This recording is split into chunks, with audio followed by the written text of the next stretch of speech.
So hello, Kipp. Hi, Lucas. Hi, welcome to my show. I'm excited to have you here on the show, and I want to thank Kristof Elst for introducing us. Even though it was totally my own idea to invite you because you seemed very interesting. But yeah, he's the one who brought you to the Netherlands as a DJ, and yeah, I always like making connections between continents in tango. So let's get some more American voices in.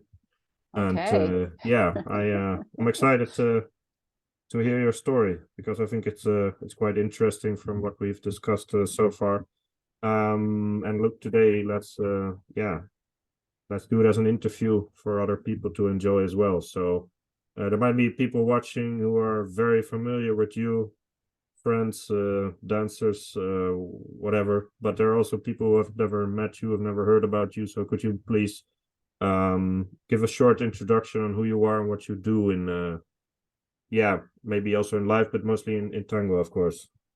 Sure, sure. So my name is Kipp, and my last name is Chynoweth. I'll pronounce it for you. Yeah, it's too hard for me. If you're Cornish, I'm not pronouncing it right, but forgive me. Um, so I live in Albuquerque, New Mexico, and I've been here since, I don't know, 1976, so for a long time. And for our purposes, I'm a tango DJ and an organizer in New Mexico. And, I live in a beautiful place and have the opportunity to travel all over the world because of what tango has given to us. So for me, it's very exciting. Do you want me to mention my introduction to tango, how I got into it? It's kind of, Well, go um, ahead. well, that's the first topic, but I just wonder if you have anything to add about the short self introduction, or did you cover everything you wanted? Well, I'm retired. So that means I have a lot of time to do all the fun things that everybody wants to do when they're working, and I actually get to do that. That's great. So I have children and grandchildren and a dog. So I have and a wonderful husband. So I have a very full life personally. I get to travel in the United States, go hiking. I have a lot of things in my life, even besides tango. But I got into tango because I like to travel. So that is tango's kind of enhanced my travel experience. Okay, so let's start at the first beginnings, the early beginnings. So how did you yeah, of course the broader question is how did you start dancing, but maybe I should just say like how did you come across tango? Yeah, because they're kind of the same thing for me. When I retired, I thought maybe I would like to learn how to speak Spanish. And in the pursuit of learning how to speak it, I took a trip down to Montevideo in Uruguay by myself and went to a college there called the Academia de Uruguay. And I lived there for 6 weeks. And every day I went to classes and I struggled on the streets because nobody spoke English. And eventually it's what got me to speaking Spanish and love Montevideo, love the people there. So my Spanish is Castellano. I didn't even know that when I got into it. I just wanted to be there. And one day, my husband came down So, sorry, after I had been. why Montevideo? Oh, why Montevideo? Oh, that's a great question. Because I was traveling by myself and I wanted to go to a place where I could speak Spanish, where there weren't a lot of English speakers, but where I didn't stand out. I Okay. didn't want to be an obvious foreigner or extranjera. I wanted to be able to blend in and listen to conversations and just learn about the culture without being so obviously foreign. I couldn't quite do that in Mexico, and I've been to Mexico. I love Mexico, but I just stood out a little too much. And in Montevideo and even in Buenos Aires, there are a lot of Europeans there, the Germans, and there's Northern Spanish speakers who are blonde. Hmm. So I kind of fit in a little bit more. So I picked that, and it felt safe to me, a small, safe country that I could go by myself. And so I did, and had a great time, met a lot of wonderful people. I still have a very good girlfriend I go see in Montevideo. What year was that? Oh, probably 2009, or I think it was 2009. I was there in January. Okay, so that's also the Yeah. year when you started tango. It is, yeah. Okay. When I was a baby tango dancer. Okay. And So go ahead. Yeah. So I'm going to these classes, and we were in the old town of Montevideo, and I would walk to the bus station to catch my bus to the little area that I was staying in. And my husband came down to see me because after 6 weeks, he missed me. And we were walking together, and it was in the evening, and there was this little plaza, and we could hear this music that we didn't recognize. So we walked over there, and there were all these very exotic looking people. There was a guy who was dressed up in a suit with a top hat, one of those real big hats, and a very unusual looking guy. And they were all dancing. And that was the first time I ever heard or saw a tango. I was enchanted. It was the music that drew us over there. And we watched it and said, oh, well, what is this? And so people were telling us it's tango. And of course, I was in Montevideo, Uruguay. So they are, and they're, it was the home of tango for them.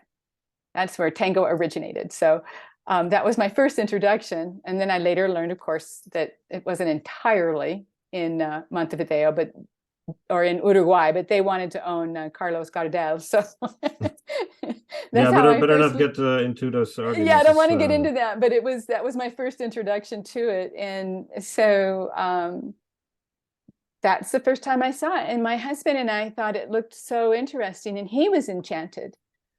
So we, after that, ended up going over to Buenos Aires because it was so close. And we took a tango lesson. It was the first time we ever danced. So you didn't do that in Montevideo? We did not. Well, we did dance in Montevideo, but not that time. Okay. We were brand new, so we took our first lesson in Buenos Aires. But why? Because we went over to Buenos Aires because anyway, maybe. Because, yeah. Okay. We were going anyway, and when we got there, we realized, this is the home of tango, and so there were schools everywhere for tango. I didn't see that in Montevideo, but I did in Buenos Aires. So we went to a small school called DNI. You probably have heard of it. It was very popular, and they have classes all the time. And it was hot, and it was January, and there's no air conditioning, and we're all in this group, and we're sweaty, and we're trying to follow these tango teachers around, and we're not really doing what we're supposed to be doing. But at the end, we sat down, and they danced for us. And my husband and I said, oh, that looks like fun. If that's what we're supposed to be doing, we need to learn it. So we took many more lessons, and came back to the United States and started studying tango in New Mexico, where oddly we have some very good tango community, and a lot of teachers back then. And that was our journey. We're still studying. Okay. So trying to remember something I wanted to ask, maybe about Montevideo. I think I can't remember. Yeah. Actually, it's not about Montevideo, but about tango. So, like, a lot of people are kind of familiar with some kind of cliched vision of show tango that they might have seen in an advert on television at some point. Like, did you ever see that, or was it like literally in Montevideo the first time you ever saw? I probably saw tango in the movies, the dramatic rose in your mouth tango, but it didn't catch my attention. I've always danced something. I would live in New Mexico, where, we have a lot of country western, salsa. Tango wasn't a thing that I knew much about. So the first time I really saw it, I saw it in Montevideo in a social setting. And there were people that were very dressed up, and some were in blue jeans. And some were doing the very milonguero, some were doing more salon, but it was outside, and they were all so serious, but they moved together so beautifully that it really caught our attention. And they seemed so enchanted with what they were doing. And of course, I was there to learn Spanish, Lucas. So I was listening to the words, which I didn't fully understand. I didn't know there was lunfardo at the time. So, and I was just learning Spanish. So it was very intriguing to me. But Okay. yeah. So was there anything about tango in these lessons, Spanish lessons? Oh, yes, that's a great question. So because I wanted to speak Spanish, we took private lessons down there. Okay. And I made them teach me in Spanish. Uh-huh. So when you're learning something new, there's a lot to absorb. And I'm learning tango and a new language. And so I was so tired after every hour. But, it was really fun because I felt like I learned tango in the language of tango. Okay. For me, it was very fun, very challenging and very fun. It's still challenging. I love learning, so it's an ongoing process. But whenever I take a lesson in tango, if my teacher's a Spanish speaker, I ask them to speak Spanish to me. Okay. Okay. Did you ever go back to Montevideo? I think you said so. Yes, I've been to Montevideo maybe 3 or 4 times, and also to Buenos Aires as well, because it's so easy to take we would take the ferry over to Montevideo, or from Montevideo to Buenos Aires. Okay. Very nice. So, and I have a friend who lives in Montevideo who I met through the school. And okay. she's wonderful. So I go and I would stay with her, and she can speak English, but she won't speak English to me. Well, that's always a compliment, right? She knows to make me work. Yeah. But so, do you have any general thoughts about tango in Montevideo? I've never been there. I love Montevideo. To me, I don't want to get into trouble with any of my Montevideo dancing friends, but the heart of tango for me is still going to be in Buenos Aires. Okay. There is certainly tango in Montevideo and lovely dancers, and I enjoy being there, but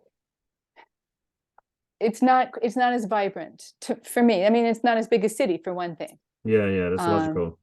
Yeah. So I go to Montevideo to visit my friend and go up to the playa, up the coast, and but I don't necessarily go to Montevideo to dance tango. Okay. But I love how you have this special relationship with a city like that. Oh yeah, because you started learning Spanish there. You also found tango there, and it's just I can imagine that you sometimes really long to be there because you have certain memories over there, right? Oh, I'm very fond of Montevideo. I think the people were amazing. They were warm. The Uruguayans are lovely people. I mean, we rented a car and we drove all around the country, which is about the size of the state of Colorado, so it's not big. Everywhere we went, people wanted to come over and talk to us because we were new in town, and they were so friendly. I would recommend anybody enjoy some time in Uruguay. It's a lovely country. Okay. So can you tell me a bit more about your learning process after you came back home? Just to be sure, maybe before I ask that, so in Buenos Aires you had this one tango lesson and then you went home, or did you do more over there? We actually were there for a couple of weeks. Okay. Longer. So for me, my whole trip was 2 months, but only 2 weeks was or maybe 3 was in Argentina. And so once we took a tango lesson, then we started going 2 or 3 times a week. And I actually enrolled my husband in Spanish lessons also. because he said he wanted to learn Spanish. He doesn't. That didn't work out. Okay. Okay. But it was still fun. And while he was in Spanish classes, I would just walk around the streets of Buenos Aires talking to people, practicing. And so then in the evenings or afternoons, we would just go to a tango lesson. And then we found milongas, and they let us in. So we didn't dance at a milonga at first. We weren't good enough, but we went and watched. And that was amazing to us. We had no idea. There were so many people. And Yes. But yeah, that was like the magic of these early experiences that can never be replicated. It cannot ever happen again. It's like some kind of nostalgia that oh yeah. it's like the bliss of not understanding, because you're like, you have zero skills, but in some ways it's magical in a way that's probably unique. You know, it's different for everyone, of course, but yeah. Well, there's something about learning something new. My husband and I both enjoy travel, and we enjoy other cultures. And tango was so unique in that we could go in and see all these people, and we could feel their energy and see what they were doing. You know, it's not very often you can go to another culture and get involved in their rituals. And yet Yes. Anybody could go in, and they were so gracious. You know, they were still very gracious back then. The Porteños were amazing people. Also, I love Buenos Aires. People talked to me on the street all the time, wanted to make sure I wasn't lost. And I mean, they were wonderful to me. But in the milongas, they didn't so much talk to us as put us in the corner and let us watch. Yeah. Yeah. I can imagine. Yeah. It was very appropriate. But it's the most authentic thing you can experience as a traveler. I agree. Yeah. Yeah. So when you got back home, so how did your journey continue? Oh, I think this is kind of a funny story. On the plane back from Buenos Aires, we thought, well, we both found a hobby we enjoyed. And I'm not going to go into the details because I've already told you these, so I don't want to bore everybody else. But my husband had done many hobbies with me that he didn't enjoy very much. So when he found tango and he liked it, I thought, let's do that together. So we were both looking forward to sharing a common interest. And we thought, we'll just find a teacher in Albuquerque. Surely someone does. We'll take a few classes and we'll go dance tango. And of course, that was what, 14 years ago, something. Yeah. That's the idea of a beginner. I'll take a couple classes and go dance. So we got back to Albuquerque and we looked online and we found a few different tango teachers. And the one we went to just sounded so authentic. And what we didn't know, and I'm not going to name the name of it because I don't want to be rude, but it's no longer happening. But they'd only opened like 2 weeks before we looked them up. And they hadn't been dancing very long. We didn't know any of that. Okay. But we went every week. We went 2 times a week and we took a tango lesson. And then we went and had dinner and completely forgot everything we learned. Okay. Okay. But we went back. We were very, very dedicated. And then we took a workshop. And then we realized, oh, wow, this is a lot more intense. And I would say we changed our teacher as a result of the workshop. And that's where we really started to study. And like many beginners, we started dancing open salon. We learned about Nuevo Tango. And, it was very fun. The people were wonderful. I still dance with some of these people because they're still in the community. And we have a very big tango festival here in Albuquerque. So that as we're going through this process, then this big tango festival with 600 people comes to town. And so we go. And we just took every single class. We were like, teachers loved us because if they came to town, we were spending money and we were going to their class. And then we went back to Buenos Aires and we realized we prefer a closer embrace. Okay. We're older, you know, and we got on the floor in Salon Canning. That's the first time we danced in Buenos Aires was at Salon Canning, maybe a couple of years after we had started learning all the stuff we learned. And we live in a community where you have a huge floor and not very many people, so you could take these big steps. And you get into Salon Canning with a shoehorn, you can barely get on the floor. And my husband and I just stood there. We're like, oh, we can't move. And that's when we started dancing small, close embrace. We discovered the teachers that teach that style, and it's been an amazing journey, and one that has spoken to us for, I don't know, now 10 years. Are you talking about milonguero style? Milonguero style, yes. Okay, so that's how you would define it. Yes, yeah, as opposed to what we were learning at first, which was more of a nuevo salon, you know, ganchos, boleos. I mean, beautiful. It's beautiful if you can do it well. Yeah. But we didn't want to be performers. No. That's the we point. wanted to be, yeah. But you don't know at first what you want, so yeah. you know. Yeah, it's like I just realized, like, if you were, I don't know if you ever lead, but if you're a leader, then you know that if you're going on to a busy floor, especially in Buenos Aires, a place where it's always busy, you know exactly what to do. But if you're this beginner, you don't even know that you can take smaller steps, because all you have learned is some kind of framework that's not even suited for a real social dancing setting. But it's true. Yeah, you don't, when you only learn figures as a dancer, you can't dance in a very crowded social environment because you can't dance your figures. So we've done it all. We've done all the wrong stuff. Yeah.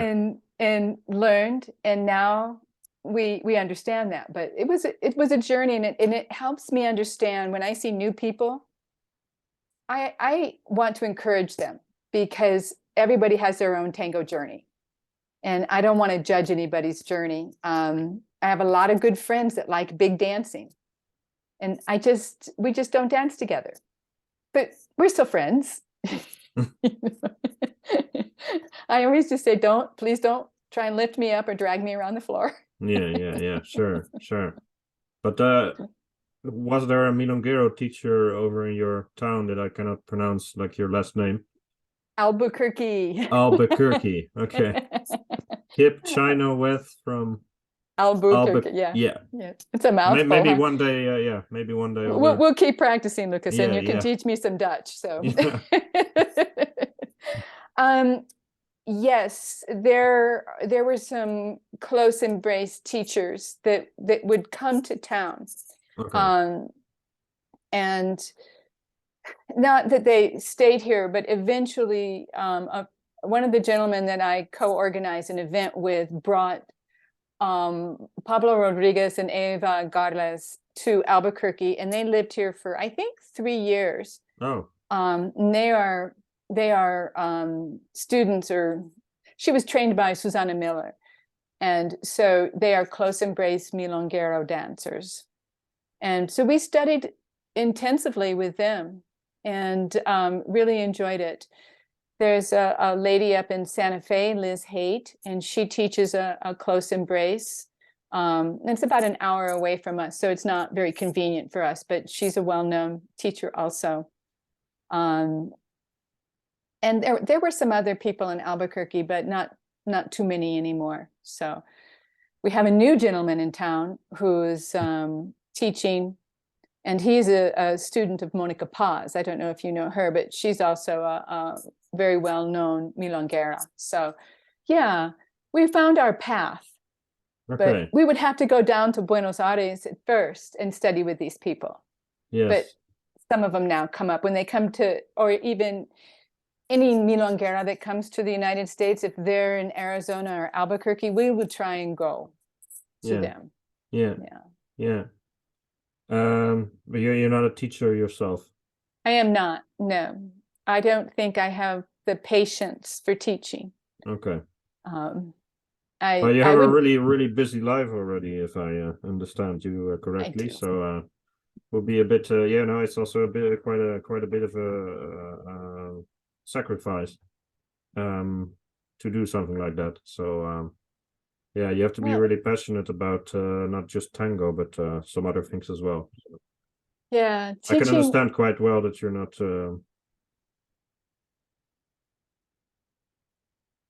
Yeah, that's just not for you in a sense. Like No, it's not my personality. There's another lady in Santa Fe named Shaheen, whose last name I won't pronounce correctly, but she's been teaching and hosting a milonga for 20 years. And she's also a good teacher, but she's got that warm, patient, loving, yeah, and I admire teachers so much. And but I'm an impatient person. So. Okay. I'm like, I showed you that once. So let's talk about something else you do, and that's DJing. So how did you start with that instead? I could almost say, um, because you are a dancer, you are a DJ and an organizer and an encuentro organizer.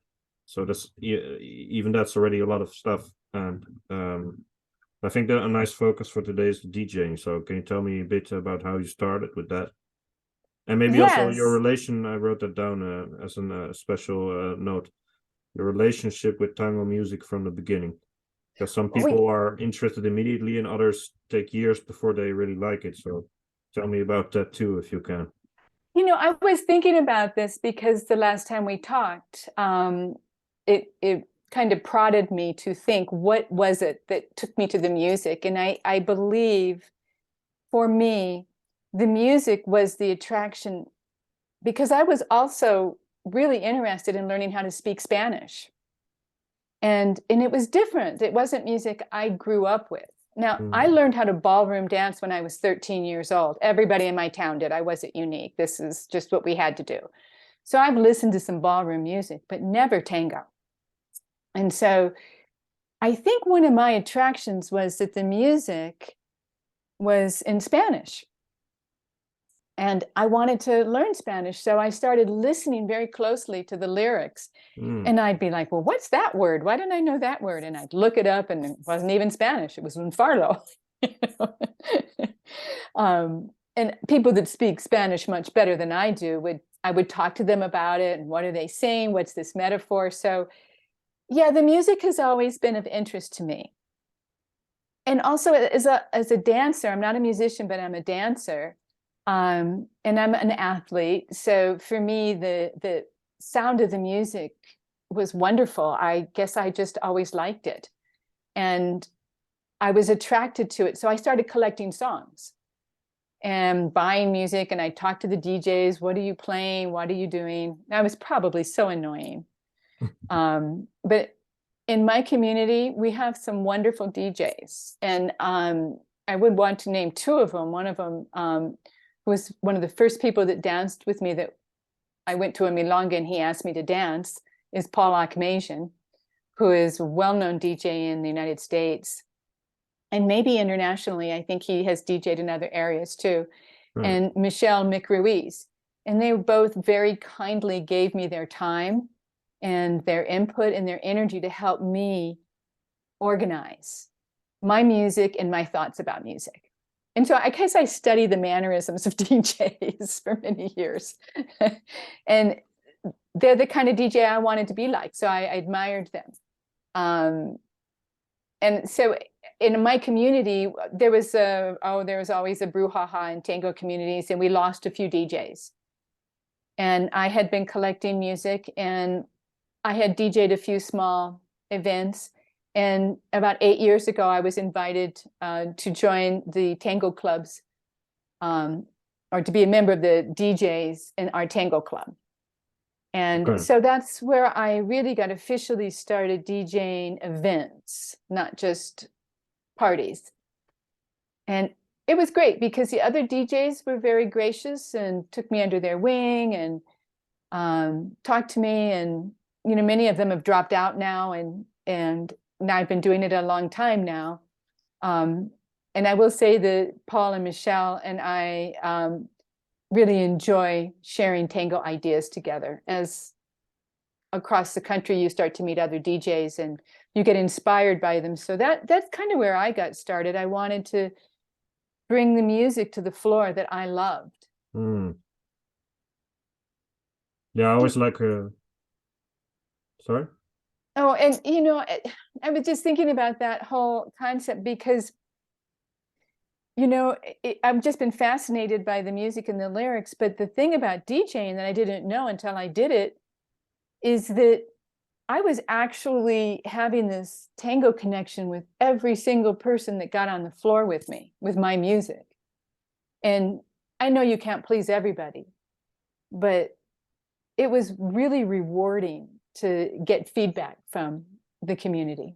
So that continues to this day. The feedback is everything.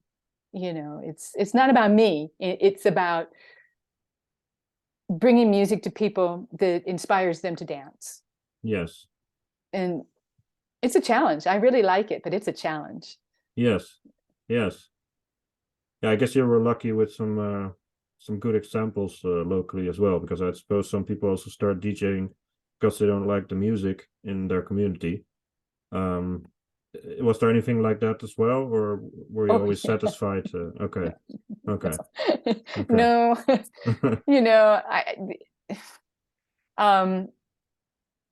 There are people that want to, when you first start DJing particularly, there are people that want to come over and tell you, okay, this is what you should be playing. And it was always maybe alternative music that they really enjoyed, which is great. I'm not criticizing them. It's just wasn't for me. Yeah. And then, or if I were DJing, I'd play this, that, and the other. And this is why I'm not a teacher though, because when people would tell me that, I would say, well, if that's what you want to play, then you should start DJing. Yeah. It's like, oops. Yeah. And they walk away. But everybody has an idea about the music that they like. And so there are DJs. I had someone at something recently that plugged in their playlist and basically fell asleep. And they really, I think, worked hard on putting together a playlist. And yet there's other DJs that would tell you the only way to do it is to take one song at a time and put it in as you go. And that may work sometimes, but not always. So, there's all these different things that happen with DJs and that are the way. And you have to play this tanda only or that tanda. And I don't go with any of that. I really admire all the different DJs' efforts. And I know nobody gets up there wanting to play bad music, but sometimes they do. Yeah. And if they're not paying attention to the floor, they don't know if they're communicating with the dancers or not. So, sleeping isn't a good choice. No. Talking about so you're talking about other people and how they would play, and of course you could like some of that or not. But how did your own further development as a DJ come to be? For example, how did you? Because it's interesting because you mentioned two people influence you, but at some point you also want to have your own thing going. So is there a way you found your own identity or your own maybe? I'm not sure if niche is the right word, but maybe everyone has their own style, and that's also something that makes it diverse. I mean, some people might be better DJs than others. You could maybe look at objective factors, but there's also a lot of subjective stuff going on. So can you tell me a bit about that? That's a great question. I've been thinking about this a lot because there are so many DJs and they want to differentiate themselves, because if we're DJs, we want to DJ and we want people to know who we are so that they will hire us. And so you kind of want to set yourself apart a little bit. But I tell people that ask me about DJing, you want to be yourself, but you don't want to be too creative. That's where you get the artist. Yeah. And if you get too crazy with your music, you forget there's there may be a really great song, but it maybe doesn't fit in that spot, or I don't know, is it really worth being that unique? Maybe for them, maybe not for me. There are DJs that wear certain things and they do a really good job promoting themselves, and that's kind of how you, oh, this person, I know them because they wear this, or they're so entertaining when they're DJing. I'm not in any of that. I kind of try and be in the background. Yeah.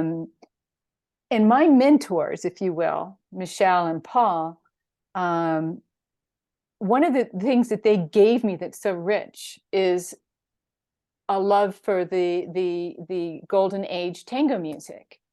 And so I'm not just like them, but you could put the three of us at an event, if it was a weekend long event, and you would have solid music all weekend long. You wouldn't have, nobody would be doing anything completely surprising. For me, sometimes at a close embrace encuentro, it's surprising if someone plays a piazzolla. And yet it can work, but you have to be really good to pull that off. And I don't think I'm that good, so I won't do that. But I will play things that maybe are a little unusual. And one of my biggest compliments from Paul or Michelle, I think, is when they come up and say, that's a really good tanda, or what song is that? I don't have that. I like to think that's a compliment. Not, I never want to have that song. Yeah. But I think they would tell me, because we've grown to be friends over these many years. But as I've DJ'd at different events, I've grown my style. And I spend a lot of time listening to the music and listening to the lyrics, and trying to find the orchestras that, when I play a tanda, I try to keep the orchestra the same. And I don't mean D'Arienzo. I mean, I want to keep his orchestra the same for that tanda, because he changed a lot. If I'm playing if he's on piano, if Biaggi's on piano, and my D'Arienzo tanda, he's on the piano for every song. I don't go to Biaggi, Polito, and then Salamanca, who all played piano for D'Arienzo.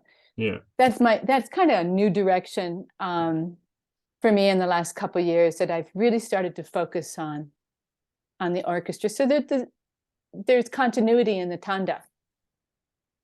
Because you asked if I led, and I do lead. I'm not a good lead, but I do lead.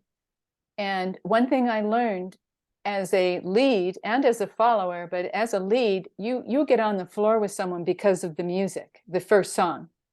So I feel like I've entered a contract with every dancer when they come on the floor.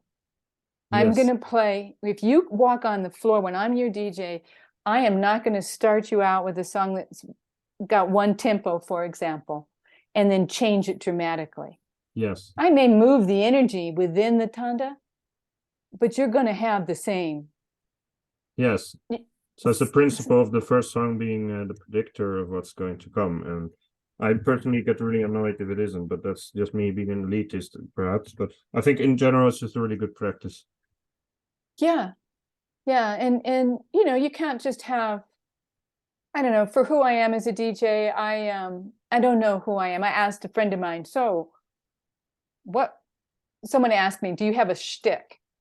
Do you know what that means? Do you have yeah. Do you have a thing that you do, to set yourself apart? And I thought, I don't know. Just all I do is I study the floor, and I watch the dancers, and I try and I look at the people who aren't dancing, and I try to understand what I need to give them. And in doing that, I get so much back from them. Yes. So I don't know. I just really enjoy sharing my musical ideas with the floor, but it's not unique. The dancers give it back to me. So I consider an event to be a mutually created thing. Okay. I know tandas and I know the music, so I can change it up. It's not that I put in a song each time. I might put in two songs, and think, oh, I'd like to play these other two, and then change my mind. But I wouldn't say I'm totally on the fly DJ like my friend who just does one song at a time. Because then he can't remember what he's played. And I'm like, yeah. So, I like to know what I've played. Yeah, it sounds like a recipe for some mistakes. So can I summarize your answer to this whole style thing and development as not trying to reinvent the wheel, but still being really good at the formula? Yeah, there you go. More concise. Very good. Yes, I guess that's my job here sometimes. But no, you were actually being very clear, so you didn't digress or something. But it's just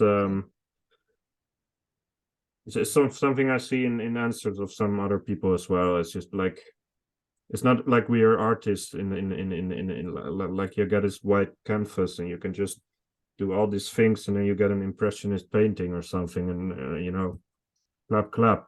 But this is more like you need to not take care, but you need to consider a lot of different factors that have been important factors for decades, long before you were dancing and I were dancing. And there's some things in it that are probably never really going to change because it works that way. And you can, of course, change it a little bit. Because I just, I just had an orchestra a few weeks ago. I had to create subtitles in English for a Spanish interview with a DJ from Buenos Aires. And he said something similar as well. But he also said that the music we play, it does slowly evolve over time. But it's just that the core principles are not really changing that much. I think that's also for you, like, you're not coming in like I'm a rebel and I'm going to play Piazzolla all evening. No, it's like you kind of understand what to do, and then you give your own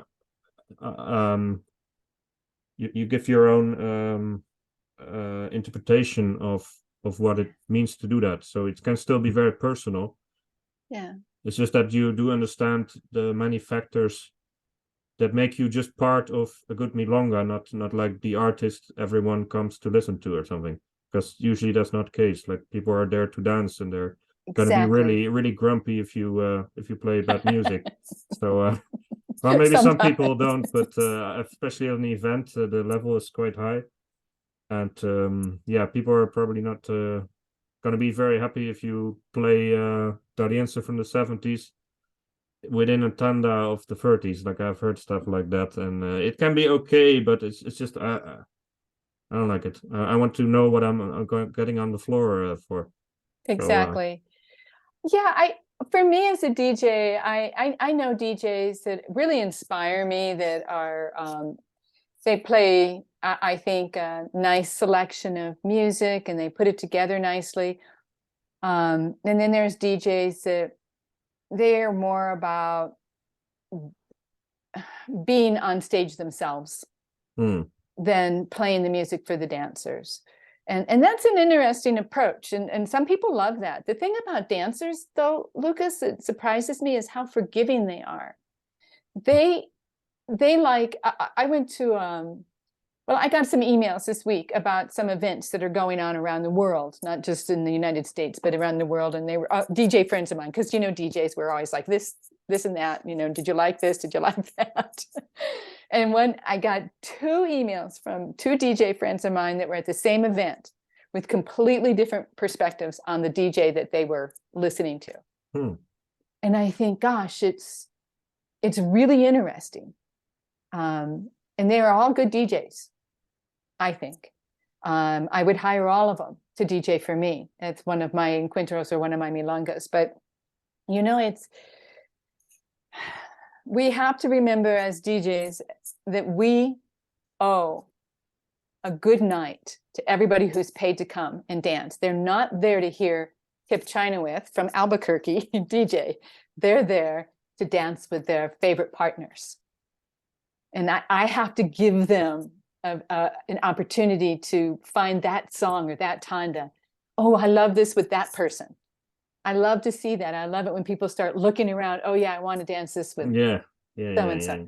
It's so much better than when they're like looking at their phone and they're texting. Yes, probably not a good sign. Yeah. But I learn every time, and I learn from my fellow DJs. And I'm always grateful for the opportunity, really, when I get to DJ for a really experienced group of dancers. So much fun. Just that's my reward. Because honestly, DJing doesn't really pay for my travels. Certainly not to Europe, and not even in the United States. It's just, you don't do it. I don't do it for the money. Thank goodness. Or I would be in the poorhouse, but I do it for the love of the music and the camaraderie and the energy that I get from the floor. So I think that was it. But do you have any advice for people who want to become DJs, or people who want to feel like they need to improve their DJing and liked what you told them? Because you've already told a bunch of things that could be seen as advice, but is there anything else you find important in that regard? Well, I have mentored a handful of DJs and organizers, and one of them is a gal who actually organizes with me, and she's a lovely dancer. She's a teacher. She does a lot for the community, and she's a very good DJ. But we're completely different, and I'm really glad for that, because the one thing I would say, as I mentioned, please don't get too creative. Don't try and make it about you and how clever you are, but make it about the dancers and your audience. But learn about it, learn and study. And there isn't just one way to do anything. Everybody that's DJing gets out there to do their best, I think.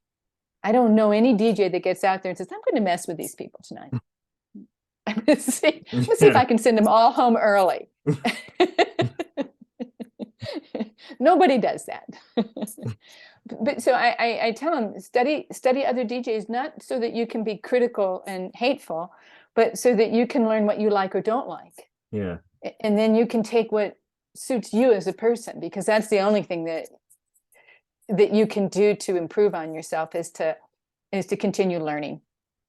And so, I have a young lady who approached me not too long ago about DJing, and she's a Spanish speaker, and her parents are Argentine, she was born in the US, but they moved to Argentina when she was a girl, and so she knows the culture. The first time she ever danced tango, my husband and I took her to a milonga in Buenos Aires, where we met up with her. But she still lives in the United States. They go back and forth, but she wanted to know about DJing. And I said, well, you have the advantage of being fluent in Spanish, growing up in Argentina. So listen to the music, study the music, look at the DJs, and don't get too creative.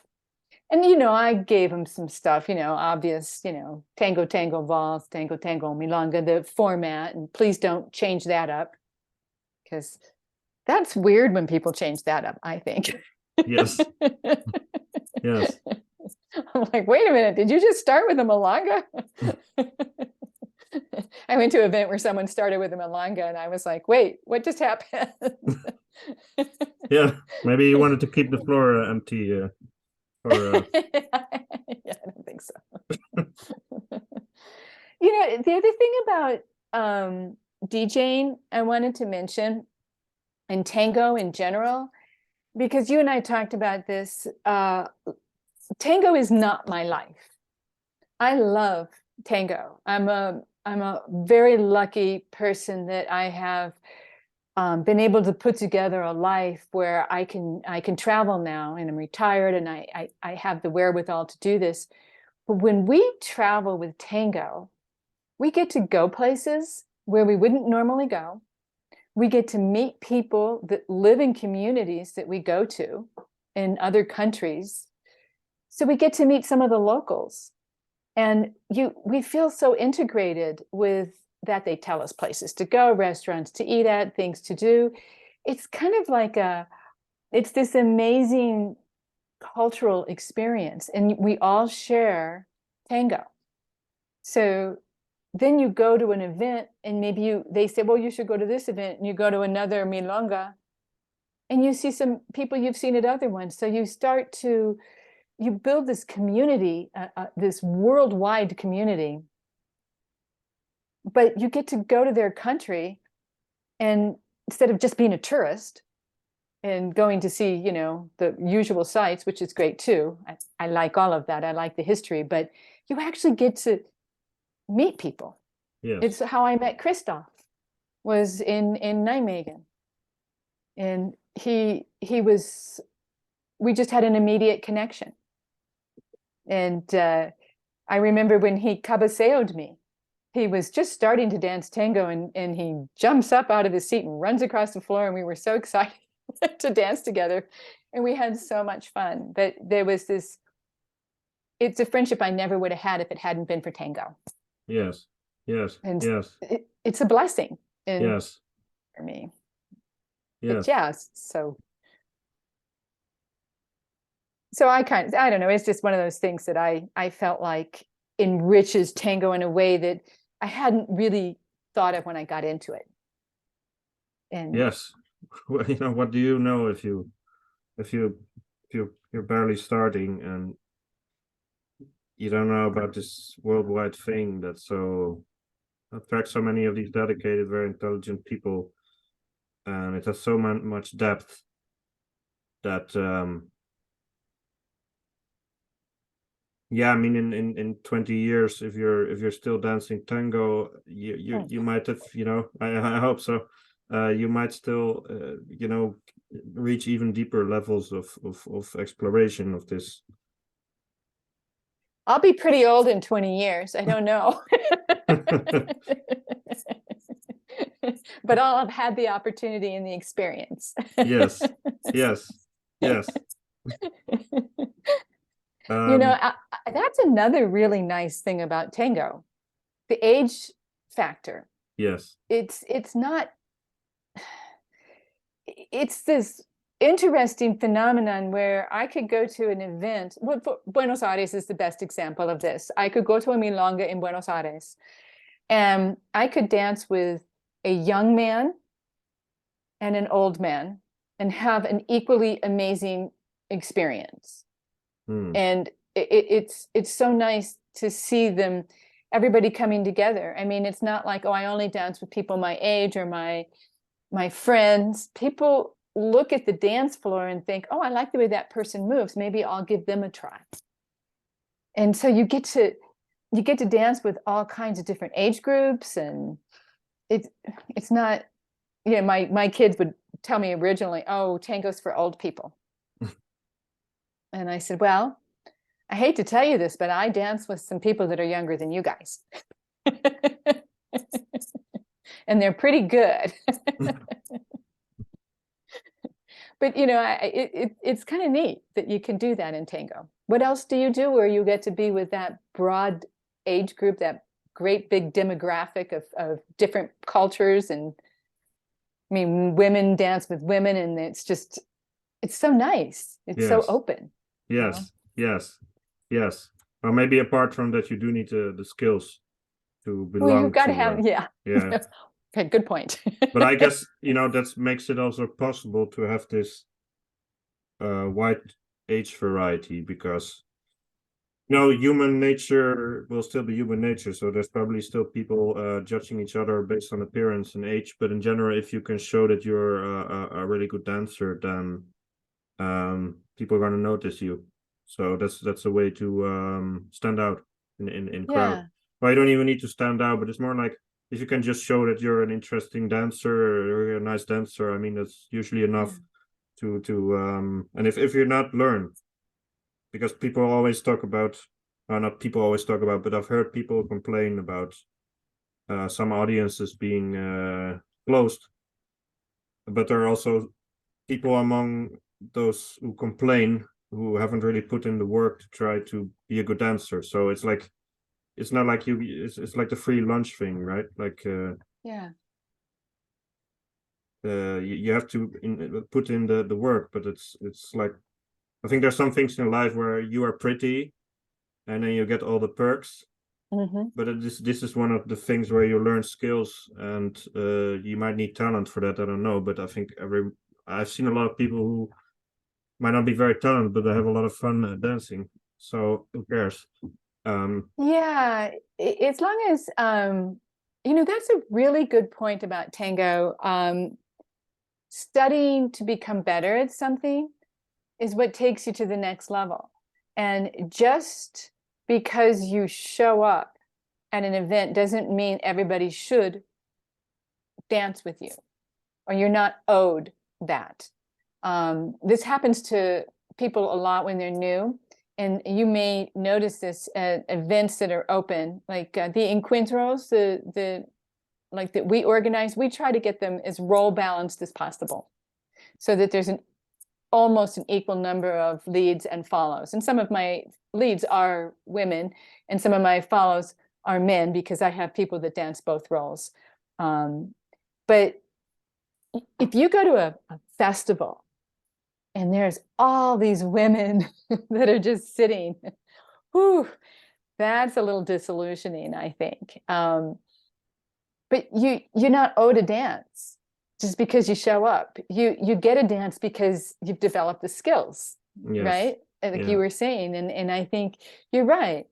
And you might even be a skilled dancer and have a dance with another skilled dancer, and for whatever reason, that dance may not have gone well because you don't know each other, or maybe you Yeah. were feeling intimidated, or I don't, there's things that go wrong.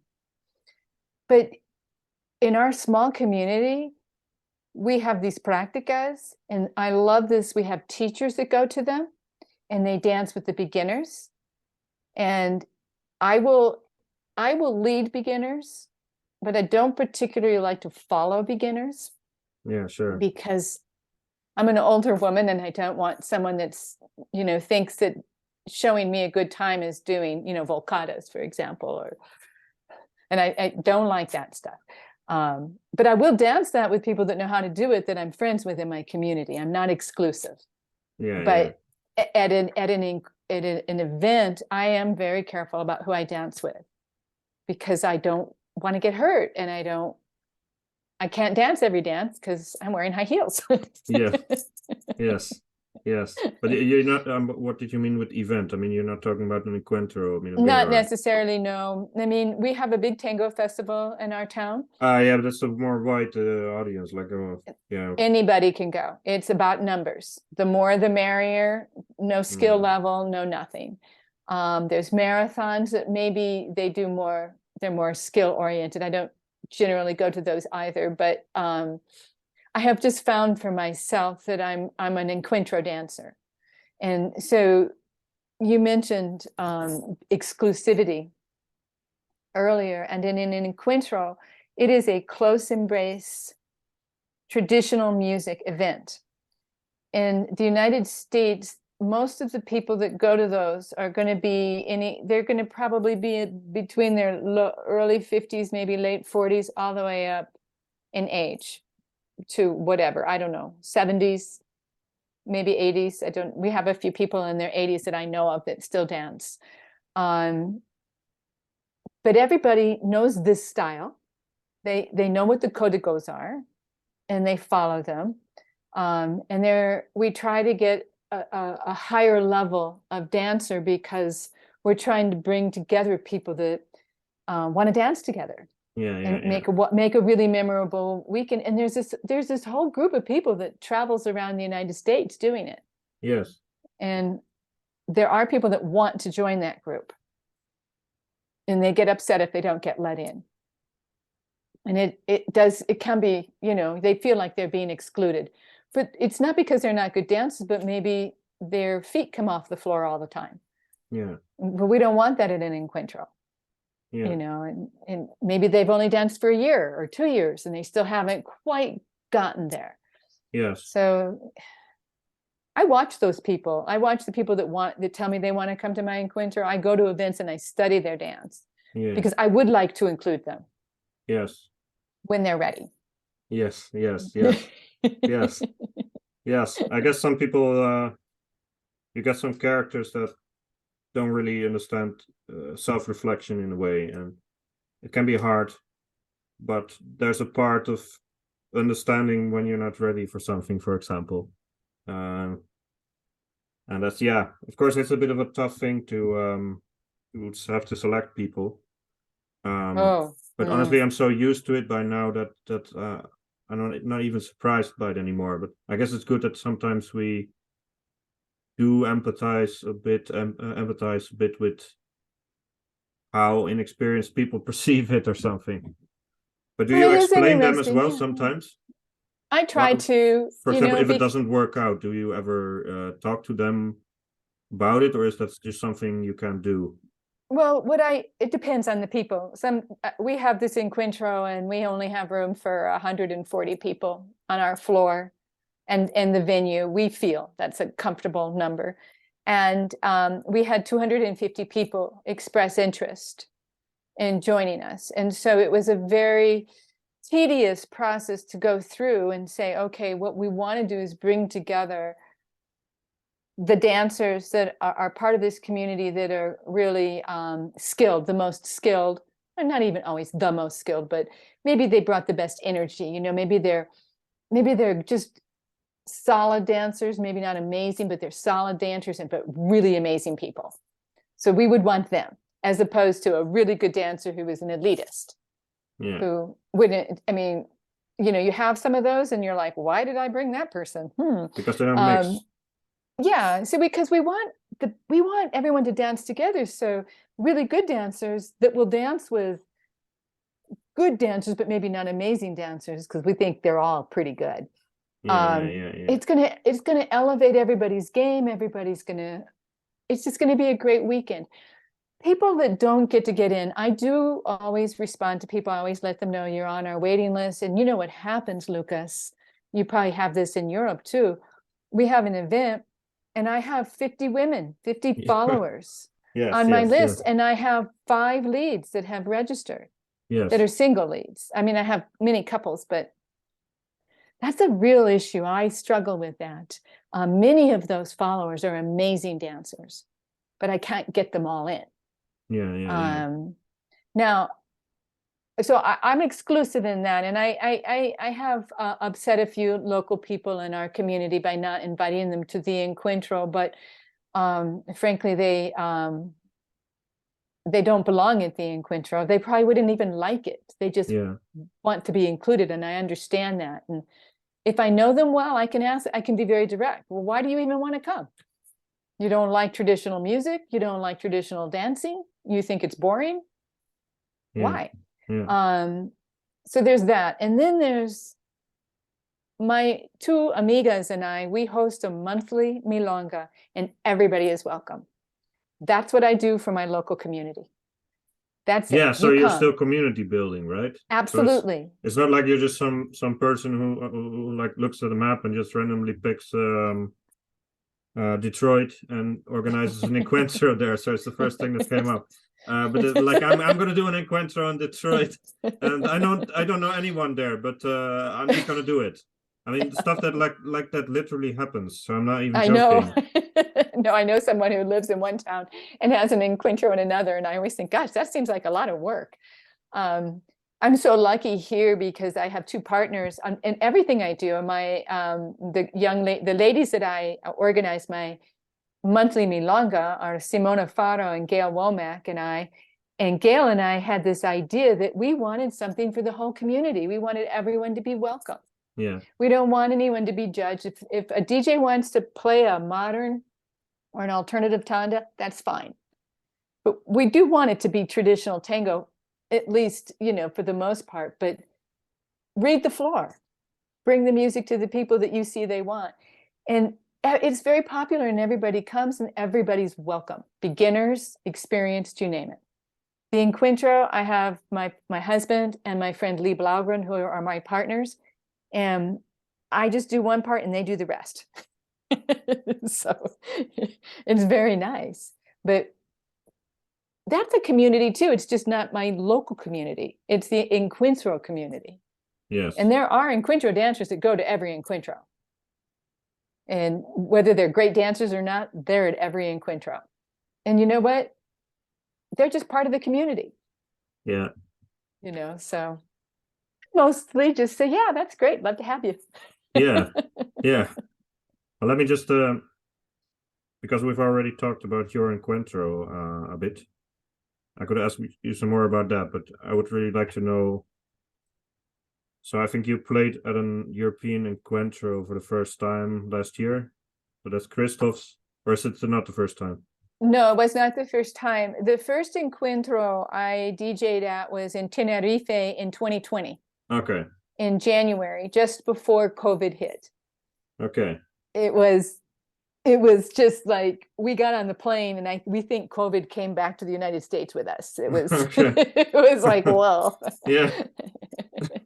And the organizers, Alan and Susan, were we met Alan in Calpe, my husband and I did, and we were just at Milonguero, I think it was a encuentro there, and that's how we met. And we loved dancing together, and we got to talking. And Alan found out I was a DJ, and without ever hearing my music, invited me to come and DJ for him. And we talked about it, so he had a sense, which was very, very brave of him. And but it was so nice, and everybody was wonderful. They, seemed to like my music. And in the United States, we don't do this, but in Europe, I think first it's something you're doing resonates, they'll stop and start clapping. And yeah, I've seen that. Yeah. I didn't know what to do, to be honest. That surprised That happened me. to you on Tenerife. In Tenerife, and I was like, Tenerife, okay. am I supposed to stop? What? Do I keep playing the music? What do we do? But that was a lot of fun. And Alan invited me back again. And so I DJ'd for him in November. But then when Kristof had decided to do, he and Maria had decided, he contacted me and said, would you be interested in DJing at our encuentro? And we had already wanted to go back to Europe because our other friend was having his first encuentro in Berlin. And it was so happened that they were back-to-back weekends. So it was perfect. Sorry, did you also DJ'd in Berlin, or are you I did about not Tenerife? DJ. Oh, okay. No, he had just invited us to go. It was Oh, wonderful. you went to an encuentro in Berlin as a guest. Yes. That's okay. Yes. And that was really interesting because, I'm listening to European DJs who are a little different than Yeah, me. because that's obviously a bit like what I'm asking towards, like how's the scene there? What have you, for example, in Amersfoort, that's Kristof's encuentro that happened last year in October. I wasn't there because it was full. But how did you perceive the differences, not only in DJing, but anything interesting you might have noticed? Oh gosh. Well, there's some differences for sure. In Kristof's, his event, it was a lovely event with, it wasn't huge. I think there were maybe 100 people at it. It was a little unusual for me in that I had not DJ'd for him before, or at that venue. And I'm a very traditional DJ. I play stuff from the 30s, 40s, and some 50s. And I do notice that in Europe, people play some 60s and maybe even some 70s stuff. They would play at encuentros, yeah. Okay. And even some modern. I heard some modern orchestras played it in Berlin and even in Amersfoort. I don't do that at all. No. And yeah, sorry. It's just not my. It was, but you know what? It worked. It worked. Yeah, if it works, that's nice. They were fine. It was just fine, but it was interesting, and I would say that all the DJs in Amersfoort, I mean, it was a pleasure actually to DJ with all of them. I'm embarrassed. I can't remember everybody's name. And I'm not even sure how to pronounce one of them. Siobhan, never mind. I won't do that. I'm butchering her name, but she was lovely. She Yeah, was the I think it's Sunday. actually an Irish name or something It like. is an Irish name, and she She was. should have your last name, and then it's She complete. should. Then she'd really be in trouble. No one Yeah, would be able to say I anything. think they say like Chauvain or something. Sylvain, yeah, I also maybe. butcher it, by the way. Yeah. I've heard it like a million times, but I still can't pronounce it. Sorry if you're listening. But Yeah, she was a lovely person, and we talked a little bit, and as a DJ, you want to get to know your other DJs. You want to know what they're playing. So we all of us agreed. The first DJ, Jack, maybe he played La Milonga que faltaba, the Donato Milonga, and here is Kristof's Milonga called El Encuentro que faltaba. So of course I had planned to play that also. yeah. So we agreed. Every one of us played that. Ah, okay. We played that. Yeah, that's fun. So did So it people was. notice that? I don't know if anybody noticed it but us. But we all noticed. We knew what we were doing. It wasn't a mistake. That was really fun. So Kristof brought together a group of lovely individuals, all great dancers, and the music was really good all weekend. So it was very fun. Sometimes in the US, people branch off a little bit. If the event is big enough, they'll just dance with, this is the group I'm going to dance with. And you might have a DJ that or you get an in crowd, like people who are a bit better, and then, or at least they perceive themselves as better, and then they only dance with each other. I saw that once in an encuentro. Yeah, it happens. Yeah, it happens, and I think it starts with your host. And with Kristof and Maria, they are so inviting and so friendly, and they made it. They set the stage for a very warm encuentro, and the dancing was amazing. I don't think I had any dances that I didn't just really love. So it was really nice. And when you are an older woman and you go to an event, you can sit. And I didn't have to sit at Kristof and Maria's Milonga. Now in Berlin, happens at encuentros. It's so even if they know you're a good dancer. Well, if they don't know you though. Yeah, okay. If they don't even try, then they yeah. Right. Yeah. I mean, when I was in Berlin, it was a slow start for me. I mean, the people that didn't know me, I danced with them. And then a few people would try, give me a go, if you will. And so then you start dancing with certain people. But it was a little slower to evolve. Where at Kristof and Maria's, it was maybe because the venue was smaller and it was a smaller event, everybody was more welcoming. Yeah, it's not a coincidence. I think they designed it to be that way. I mean, I talked with him about this encuentro in a separate interview. So anyone who's interested in that, I'll link that in the description, because he also mentions you. So any fans of Kipp will also enjoy what he said about you. Yeah, so, he's a great guy. One of my favorite people. Both of them, actually. We've had them both stay at our house. We love them. Anyway, so yeah, it was a little different for me. I used to worry a little bit as a DJ that I didn't want to go after a DJ and have my music sound too much like theirs. You're a DJ, so you may have the same. It's a concern we all worry about. We don't want to bore the dancers. That's not a problem in Europe. I don't have to worry about people playing music the way I do. Oh, okay, because of your style is different. My style is just different enough. Yeah. Okay. And it's great. I mean, it's so much fun. So I don't even worry about it. In United States, I maybe a little bit more. It depends who. I have to look and see who the DJs are. And Paul and I are both going to Los Angeles the beginning of March to DJ at an encuentro there. Okay. And we will pay close attention to each other's music because we tend to be more alike. And I just don't think we don't want to say, oh, that New Mexico DJs are playing all the same stuff. We have similar tastes, I guess, but it boils down to. So I don't know how the organizer is putting us yet. So I don't know where we're all DJing. Yes. But so would you say you're more similar to the American style of DJing, if that even exists? or is it just Just to personal? No, I mean, there are some amazing DJs in the US that are quite different than I am. Maybe they play more dramatic music. Maybe they're more play later stuff Okay. than I do. But I guess I'm saying is that I'm probably more similar to my two mentors than dissimilar. And Okay. and that doesn't mean that we would be the same, but there are organizers that won't hire the three of us for a weekend because they feel like it's too much. Okay. In the United States, no, I mean there's a lot of variety in the DJs. Yeah, I mean you just have to. There's a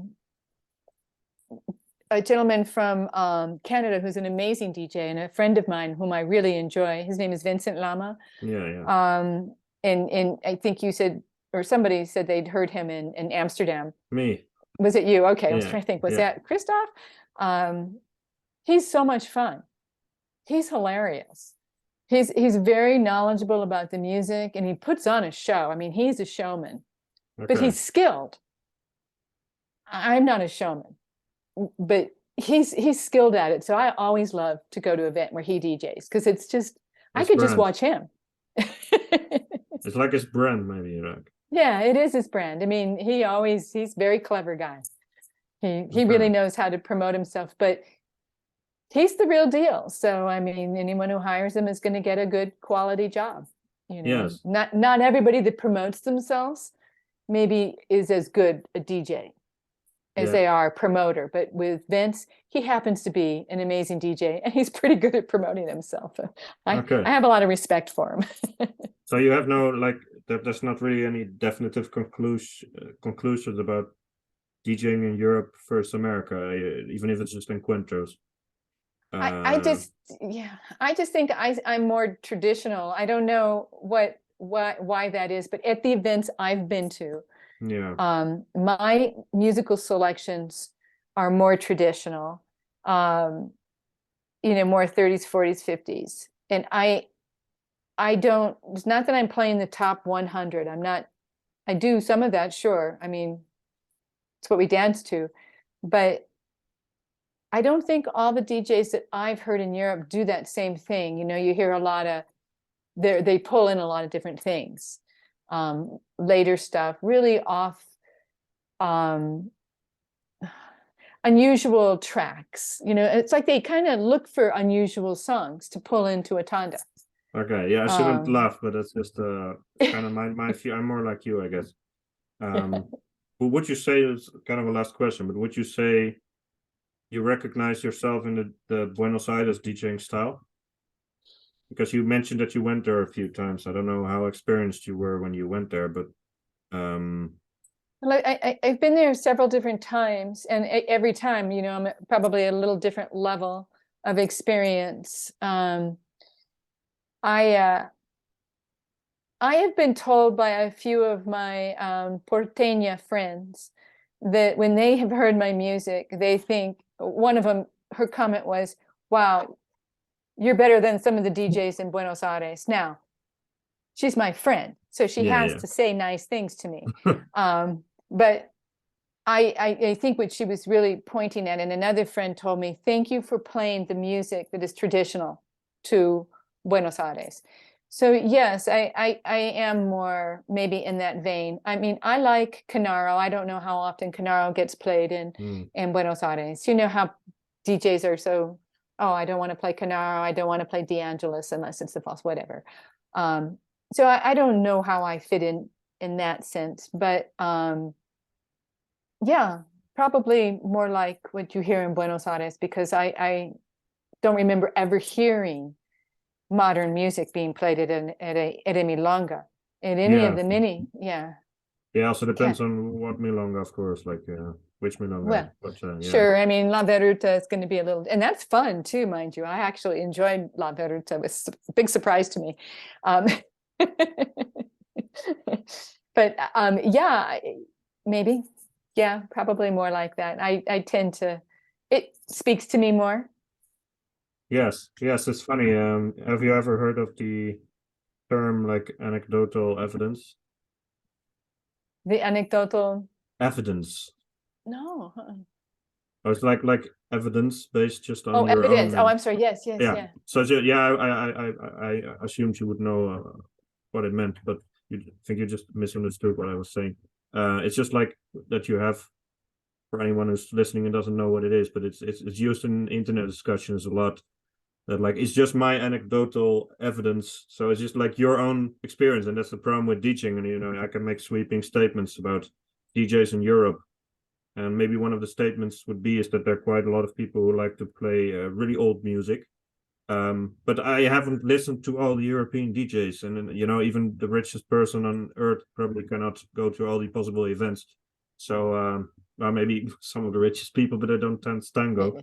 So, it's just, yeah, it's an impossible task. So we're just generalizing a bit here. So I hope that people who have listened to this understand that, of course, we're generalizing a bit. We're not trying to offend anyone.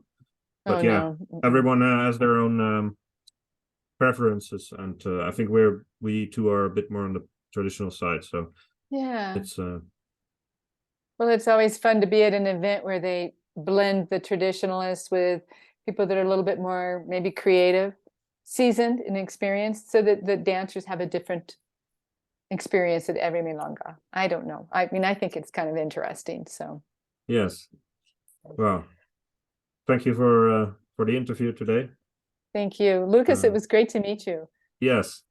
Maybe in So person sometime. yes, that's what I wanted to say. I hope to meet you in person one day. And yes, one of the things I really love doing about these interviews is also to meet new people. Because I've noticed in life a lot of people are kind of like they're very fond of just staying in their own group, but I like constantly getting to know other people, especially if we share something like this. And yes, it's been very nice to meet you and to listen to you, and I think it was a great interview. So thanks. Oh, good. And Well, I hope I didn't bore anybody to tears, but it was wonderful to share our mutual passion. yes. Bye bye. Bye bye, Lucas.